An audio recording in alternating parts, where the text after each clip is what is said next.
my name's Alyssa. I'm Susan. And we're taking a health and gender class with a public engagement project in which we're supposed to talk about a health issue, and in our case it's postpartum depression, and we're supposed to engage with y'all and talk about why it's important, because it is. So for a lot of the information that we're going to be referencing, it comes off of interviews that we have done with other people, specifically those in the healthcare field. Specifically, I interviewed a psychiatric epidemiologist. And I was able to interview a practicing labor and delivery nurse. As a disclaimer, we are students learning about this as we go in this project. We have never experienced motherhood ourselves.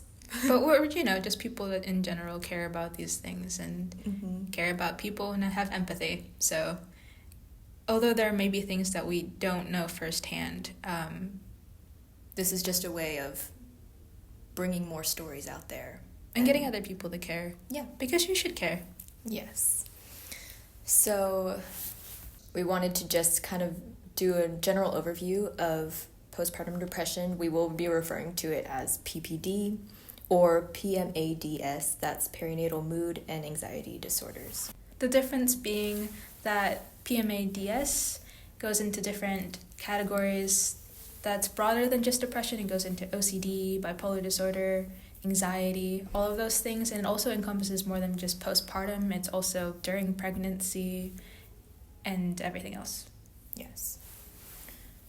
However we refer to it, it currently affects 15% of those who have given birth. And screenings are only done for about 40% of checkups and usually done just once. If done at all is the thing. 40% versus 60% not done at all. It's kind of insane. All these statistics are based on people that have reported having it.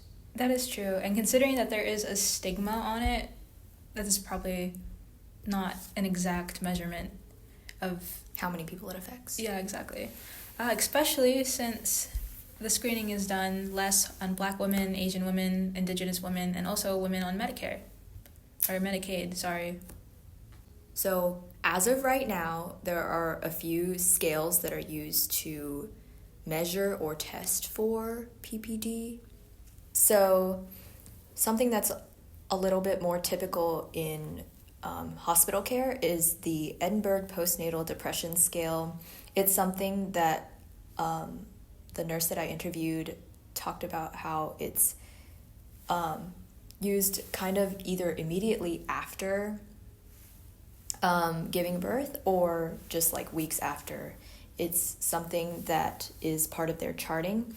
It's a 10-item list of statements that are required to be asked as part of care. Statements in there include something like, I'm feeling helpless, and it's asking patients to rate themselves on a scale of 0 to 3, least to greatest amount of agreement.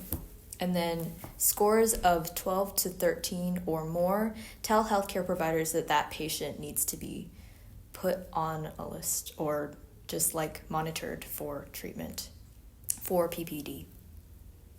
There's also the Barkin Index of Maternal Functioning, which is different than yours, which specifically goes for postpartum depression, mostly because this focuses on maternal functioning. It's different in wording because there's a stigma around depression.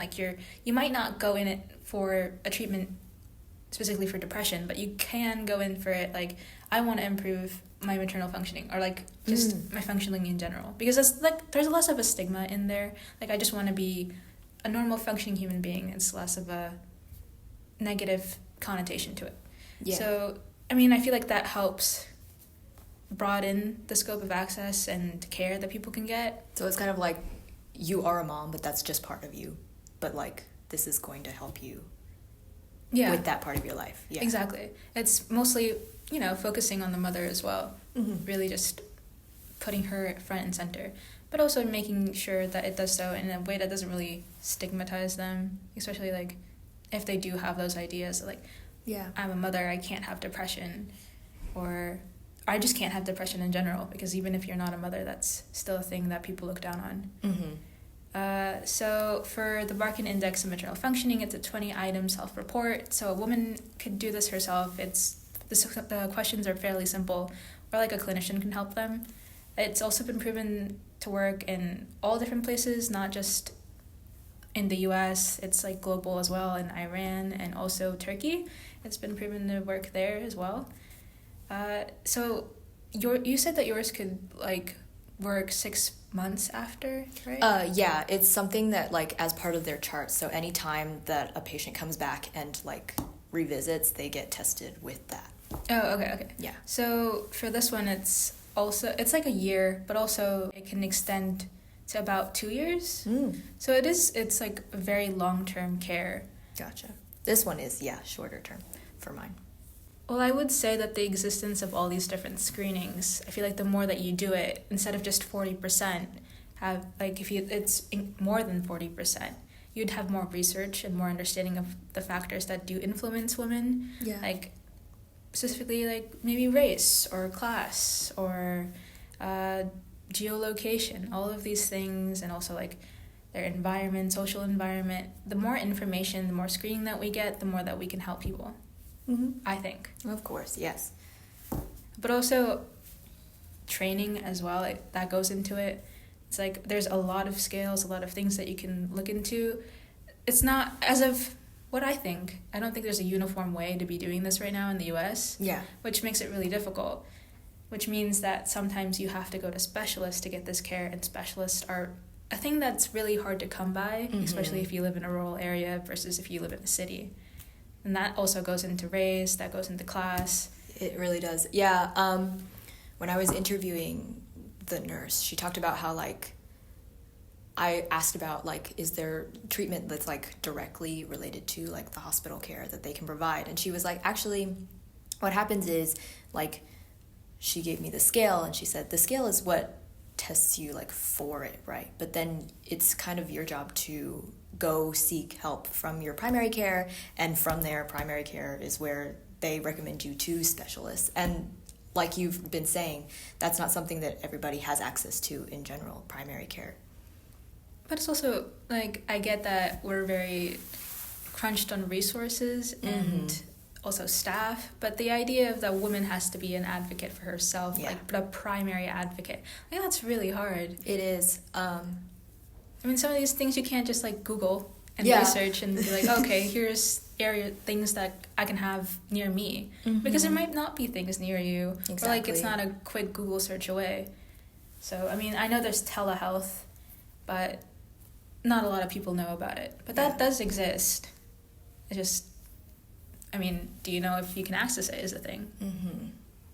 One of the things that, this is kind of a pivot, but one of the things that we talked about in my interview was I asked her, like, what would be helpful, like, to those people that are dealing with this kind of issue is, like, she said, one of the most important things I feel like is if you're around somebody who's dealing with depression or something like that, is not to let them stay silent. She talked about how, like, it's important to ask them, but not, like, beating around the bush isn't going to help. She said to be helpful in this is to be direct and ask them outwardly, are you dealing with these kinds of things? Like, don't be afraid to, like, make them upset in the moment, because it can help them in the long run, even if they don't see that. And I thought that was really interesting, because it's like, I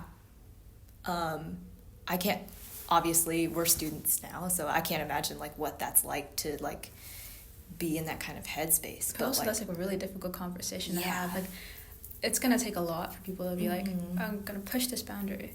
Yeah. But you have to. You have to. This is really important. Because, like, staying silent and letting them fester in themselves is only going to make it worse for them, and then worse for you, because you're, like, burdened by the fact that, like, I want to help this person, but, like, you're not going to help them unless, like, you break some walls down. That is true, because, like, you're the one witnessing it, but they're also the one going through it, which is, like, there's so many other things going in their head. It's like, they need a support system. There isn't a fathomable way, I don't think, that you could do this on your own. Yeah, like, even motherhood, even without depression or any mental disorders, motherhood just in general isn't something that you could do by yourself. Having a support system is really, really important. Which was also interesting, because the person I interviewed was also talking about access in rural areas versus cities. Like, if you're in a rural area, what are the chances that anybody else is also going through something similar, or that they have a mindset that allows them to be open about mental health, like illness, versus like if you're in a city and there's probably like so many people who think just like you, or like are open to talking about these things because they're so used to it. So it's also just like the environment that you're in. But it's also not just the environment, it's also how we structure the ideas of motherhood as well. Yeah. Well, which is really interesting. I mean, like, we've been talking about how in the US it's very stigmatized. You don't really want to be going into help about mental health. Like, you don't want to admit that you're like, quote unquote, a bad mother for not doing things the right way, which is like, what do you mean what the right way? Yeah. I know, like, what do you mean the right way of mothering? But also just like the expectations that us as a society, but also like the government places on women is kind of intense. Like, what do you mean you're supposed to go to work? Not even like, I don't know how long you have to wait, but it's not that long, right? I mean, it depends on your job, but like, so I know that some mothers have reported being like, oh yeah, I'll have like a 6-week leave, and sometimes it's unpaid, which is crazy. Or like their partners too. It's like not a uniformed standard of care. They're like, they might not be getting time off, or they might not be getting paid either, and people need to pay the bills. Yeah. And they also need to take care of the kids, so it's like one thing on top of another on top of another. We're just really bad at handling it. And also we don't have any places to put their kids in, like health, like daycare or anything. Getting like babysitting even is hard because you don't know, like, hopefully you have somebody in the neighborhood who's like, I'm working like as a student, I need money. But like, not everybody has that. That is true. And also it's kind of hard to trust people as well. I don't know if it's just especially here, but I feel like it's really hard to trust just anyone unless they're like a professional babysitter. But even then I feel like that's just hard to trust. Yeah, especially when you're like new at this and you're like dealing with the hormones of like getting off of like having been pregnant or whatever. Like, I can't imagine being like, I'm gonna trust this stranger with my child. It's fine. I can't even trust strangers to watch my things, so I don't know. But in our interview we talked about global models of care, which was really interesting. She brought up not a specific country, but there's one that I know of that does this, but where like there's a mother and there's a professional caregiver that comes in and takes care of the mother and the baby. So it's not just her taking care of the baby. They do like the chores, or they do like checkups, or they do making food. Yeah, they do that too, and taking care of anything really, which is nice. And I don't remember how long they do it, but I do know I took a maternal and child health class, and it was specifically the Dutch system of maternal care, in which they had this, like, they had midwives as well. Like, the medicalization of birth in the US, they do both, but there's also more of a focus on midwives as well, which is really interesting. And then they go into your house, and then they help you with all of these things. And I don't remember how long they do it, but it's still really, more than what we have. Yeah, that's really cool. Yeah. And then we talked about this outside of recording, but the 30-day confinement that is like in China, they strictly have the mother stay inside, and her parents or the father's parents or whoever comes in for that amount of time and does everything. They watch the child, they make the food, they clean the clothes, they buy the groceries, everything. And they clean the mother, who's not technically allowed to bathe for that amount of time, but they do like clean their hands and all that kind of thing. It's kind of like very much like, you are new to this, we will do everything for you, which is, I think, is both like very, very cool and also a little bit intense, because what do you mean I'm not allowed to like bathe? I don't know if there's like cultural things about that, but I saw this YouTuber who got pregnant and had the 30-day consignment person, and she was like, it really, really helped. She was really, really thankful about it. And it was like, there's certain things that you can and can't eat. I think that like they really encourage you to do like eat warm foods, I think. Yes, something you're like not that. allowed to drink like cold anything. Yeah, but like, it's still really helpful that someone is out there just caring about you in general, just like caring enough about your health to be like, this is really going to help you, so I'm going to help you do it. Yeah. Which is really nice. Not something we definitely do not have. That's the thing, is like the physical toll that your body goes through, like the whole process of pregnancy and then labor and delivery and everything. I feel like here we don't really take that into serious consideration when we're like, oh yeah, 6 weeks you'll be back. What? I know, that's like ridiculous to think. So that's definitely something I feel like we need as a society to fix the way that we think about motherhood, and also fix the way that we handle it. Yeah. But there was another study then that we talked about. It was done in Iran where like, I think it was a study done, there's a mix of two groups of mothers. One was like given education-based care, and the other one was just giving normal care. And the people who were helped with like education, like how to do things as a mother, and taking care of the child, they scored less, which means they scored more optimum mental health. So like by 20 points, I think. Wow. So they like drastically like helped your mental health when you are being taught how to do these things and not just made to fend for yourself. So I mean, I think we could definitely learn something from these. That's definitely a sentiment. This is off research, but just like listening to people's stories about like living here and going straight into motherhood, like you're not taught these things. You're just expected to, like, you're like discharged and they're like, here's a pamphlet on like breastfeeding and this is like, there you go. Have a great time with your child. It's so interesting how like culturally it's viewed so differently. Which, I mean, I think it's a little ridiculous considering that we think that we're the best in everything. And it's like, no, probably not. Not until we put women in, well, you know what? Women up front. Yeah. Because we don't actually do that. We We'd don't. like to think we do. Like, the whole women and children first. They are not. They're like at the bottom. Which is also another interesting point that we talked about was climate change and how that relates to maternal mental health. Because I feel like whenever you think about the climate change that's going on right now and has been going on forever. And ever. Is, like, projected to get worse, unfortunately. And currently it is already being worse. I mean, there's multiple hurricanes already hitting the U.S. Record heat now? Yes, it's, record heat. November. Put it on the record, November 9th, and there's record heat all across the country. It was like 80 degrees like last week or something. It was. Which is insane. Yeah. But I feel like despite the fact that this is already such a marginalized topic, like, I mean, people are talking about it now, but like not so much.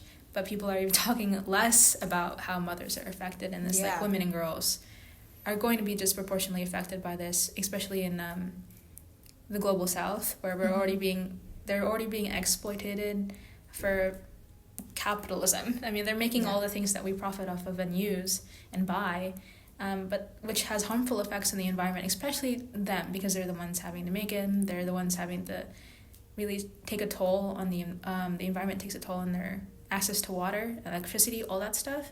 So they're already marginalized, and we're marginalizing it even more. Yeah. But even in the U.S., it's like, with all the floods and stuff, I mean, you have to think about evacuating. You have to think about forming like all the grocery stores. I know at home, like getting wiped out completely. Yeah, toilet paper, nothing. No bottled water, nothing. Can't imagine like formula. Oh yeah, exactly. Like all these mothers having to worry about not just them, but their babies and their like husbands, their whole entire household. Families. Because even though women are put at a lower, like hierarchically, I wouldn't call it like that, but like, yeah. I know what you mean though. Like, women are not seen as like the top person, but there's so much pressure put on them to, like we mentioned earlier, being the perfect mother, providing for their families. Like that expectation, that like weird expectation of being like, you're not enough to be like given the ability to like be a leader in like the outward space, but then like when you're at home, everything is on you. Like, but not really. Like you're not the breadwinner, so therefore yeah. you're not the head of the household. But also like what is that? You are controlling everything. What is this crossroads that we have put women at to like I don't know. be everything and nothing at the same time? I don't understand. I mean, I feel like we talked about this a lot. Everything is just very confusing. Like, do you care about women or do you not? But also, what were you getting at? Oh yeah, the crossroads, right? Like they're supposed to be expected to take care of all of their kids' mental health and also their physical health.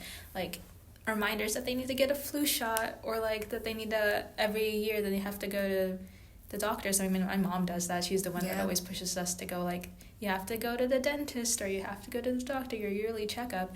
So like this is her burden, and I feel like it shouldn't, but that means like when you have climate change and all these different things that it could happen at any moment at all. Like you can't really predict the weather anymore, really. I mean, just this week, it's like it didn't forecast that it will rain, but then it did. And then it was raining everywhere. Exactly, for like days. And it's like these are things that you can't control. They're unexpected. And so that's also really stressful to have to constantly worrying about your child's health in the case of a natural disaster that's being influenced by climate change. I mean, it's natural, but also it's like we're amping it up. Yeah, definitely. And this is a pivot, but I don't think we've covered treatment just yet, or at least not extensively. So I think we should talk about that before we wrap things up. So, for treatment, one thing that was emphasized during my interview was like, it all depends on the mother. Like, not everybody is going to react the same way to everything. So that goes back to getting proper treatment, because they're the ones that are going to be able to like see you and be like, okay, this is what path you could go on, whether that's like taking medication for your treatment, for your depression, your anxiety, or if that's more of a holistic thing, that you can go and seek therapy, both mentally and physically, for whatever you're dealing with.